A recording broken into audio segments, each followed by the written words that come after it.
दोस्तों आपने 11th 12th में जो फिजिक्स पढ़ा है उसके कंपैरिजन में अगर आप second year, third year, fourth year वाले बच्चों से बात करोगे कि यार अपना इंजीनियरिंग ऑफ फिजिक्स में हमें क्या उतना मेहनत करना पड़ेगा जितना हमने 11th 12th में किया, तो बिल्कुल ज्यादातर स्टूडेंट आपको यही बोलेंगे बिल्कुल नहीं।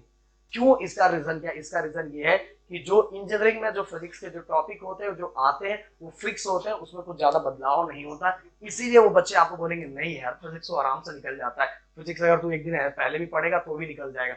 बट भाई मैं हमेशा सजेशन यही दिया हूँ कि एक दिन अब एग्जाम आ रहा है तो एक दिन पहले, जिसका नहीं हुआ तो एक दिन पहले ही पढ़ेगा। फिर भी मैंने हमेशा बच्चों को यही बोला है कि अगर कोई भी कितना भी हार्ड सब्जेक्ट है या सिंपल सब्जेक्ट है, आपको आप जब टाइम टेबल अपना खुद का प्लानिंग करते हैं तो उस प्लानिंग के अंदर अगर आपको सिंपल सब्जेक्ट आपको लग रहा है, जैसा बाकी बोलते हैं कि सिंपल है तो उसको भी कम से कम 3 से 4 दिन डेली 1 घंटा देना चाहिए। बट चलो अब तो अगर वो टाइम जा चुका है और एग्जाम आपके नजदीक है और आपको कम पढ़ के ज्यादा स्कोर करना है तो कैसे करना है? और अगर आप जाके जनरली किसी सेकंड ईयर, थर्ड ईयर अपने सीनियर से पूछोगे तो आपको यही बोलेंगे यार फिजिक्स में केटी आने के चांसेस बहुत कम रहते हैं, बहुत कम रहते हैं। और बाकी सब्जेक्ट के कंपैरिजन, हाँ बाकी सब्जेक्ट के कंपैरिजन में इसमें कम आता है। ऐसा क्यों? साथ में आपको ये भी बोलेंगे, देखो आपको ये भी बता दूं कि फर्स्ट ईयर में अभी तक तो आपने एनालाइज कर लिया होगा कि फर्स्ट ईयर में ज्यादातर सब्जेक्ट फिजिक्स से फिजिक्स है।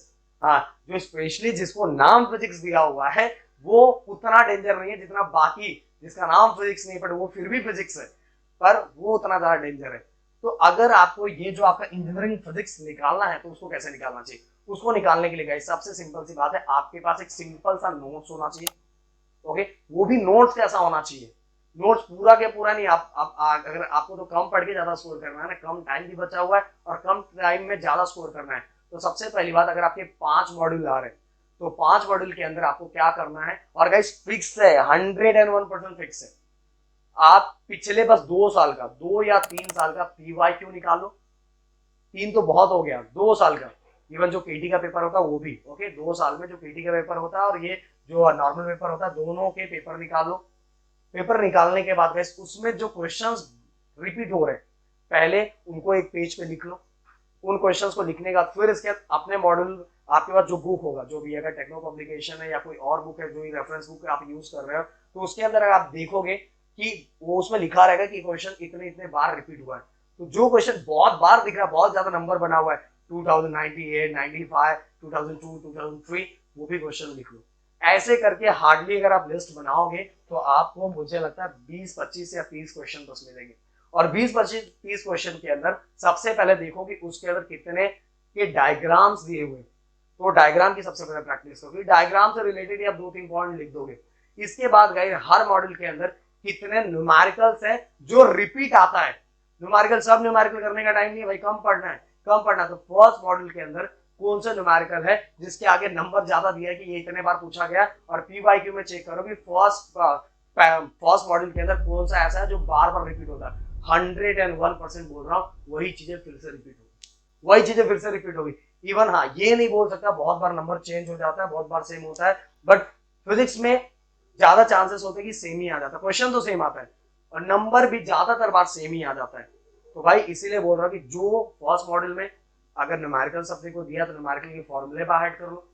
और कौन सा देखो, कौन सा क्वेश्चन फर्स्ट मॉडल के अंदर कौन सा क्वेश्चन है जो न्यूमेरिकल्स रिपीट हो रहा है, सेकंड मैसेज चेक करो, थर्ड मैसेज चेक करो, और ऐसे करके एक प्रॉपर एक पेज पे एक नोट बना लो कि इसके अंदर बस इतने न्यूमेरिकल जो रिपीट हो रहा है, पूरे नहीं जो रिपीट हो रहा है बस उसका फॉर्मूला और वो कैसे सॉल्व करते हैं बस वो देख लो, वो कर लो। इसके अंदर कौन कौन से टॉपिक है जो बहुत ज्यादा, ऐसे करके अगर 5 में से आपने एटलीस्ट मैक्सिमम 3 आपने कर लिया ना, तो भाई पहली बात तो आपका जो फेल होने का डर था खत्म हो चुका है। इवन अच्छे स्कोर की तरफ आप बढ़ चुके हैं। और अगर आपने 4 कर लिया, 5 में से 4 कर लिया, तो भाई आप अच्छे स्कोर की तरफ बढ़ चुके हैं। और पांचवा भी मैंने बोला, पांचवा भी छोड़ो मत, देख लो ऊपर ऊपर से उसके अंदर डायग्राम्स क्या है, उसके अंदर टॉपिक्स क्या है, उसके अंदर रिलेशन क्या दिया हो, आप 2 पॉइंट्स लिख सकते हो उससे रिलेटेड चीजें, बस वो उतार के आ जाओ। देखो आप आराम से कम पढ़ के बहुत अच्छा स्कोर कर लोगे। इसके लिए आपको प्लानिंग करना पड़ेगा प्रॉपर तरीके। अगर आपके पास नोट्स नहीं है, सिंपल नोट्स नहीं है, तो सिंपल नोट्स या तो गूगल पे सर्च करो या तो आपके दोस्त ने बनाया ही होगा। आप तो क्लास में अगर 100 बच्चे तो उसमें से 2 बच्चा ऐसा होगा जिसने अपनी तैयारी करके रखी होगी, तो उसको कॉल करो, उसको थोड़ा पॉलिश लगाओ, भाई मेरे को चाहिए, अपनी जरूरत है ना, निकालो उससे, निकाल के और वही टॉपिक पढ़ो जो रिपीट हो रहा है। पूरा पढ़ने का समझने का टाइम नहीं है, अब बस कैसे न कैसे कंप्लीट करने का टाइम है।